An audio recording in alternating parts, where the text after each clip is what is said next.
ఇద్దరు ఆడవాళ్ళు కూర్చుని కబుర్లు చెప్పుకుంటే ఎన్ని కబుర్లైనా సరిపోవు. అదొకటి. బంగారం గురించి చెప్పుకునే కబుర్లు ఇంకా ఇంత అంత కాదు. ఎవరన్నా మన ఫ్రెండ్స్ బంగారం కొనుక్కున్నది మన దగ్గర లేకపోతే అబ్బా! ఇంకా చూడండి ఆడవాళ్ళలో చెలరేగే మంటలు. అవునా కాదా? అందరి కాదులేండి. కొంతమందికి దేవుడు కొన్ని కొన్ని వీక్‌నెస్‌లు పెట్టినట్టే కొంత పెడుతూ ఉంటాడు. అలాగే ఇద్దరు ఆడవాళ్ళు కూర్చొని, "వదిన నీ నెక్లెస్ చాలా బావుంది. ఎంతయింది?" అంటే, "ఏం చెప్పమంటావు? 2 ఉపోషాలు, 3 సార్లు ఫైటింగు, 2 ఏడుపులు, 4 ఉపోషాలు ఉంటే సెట్ రేట్ అయ్యి చక్కగా నెక్లెస్ వచ్చేసింది. మరి నువ్వు కూడా ప్రయత్నం చెయ్యి" అని చెప్తుందిరా. అమ్మో!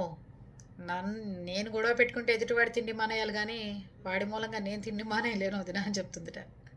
మరి భర్తతో ప్రేమగా కొనిపించుకోండి. అది కుటుంబానికి ఎంత అవసరమో చెప్పండి. మన కుటుంబానికి బంగారం ఉండటం వల్ల మన కష్టకాలంలో ఎలా ఉపయోగపడుతుందో చెప్పి చక్కగా అర్థమయ్యే విధంగా చెప్తే ప్రతి మనిషి వింటారు.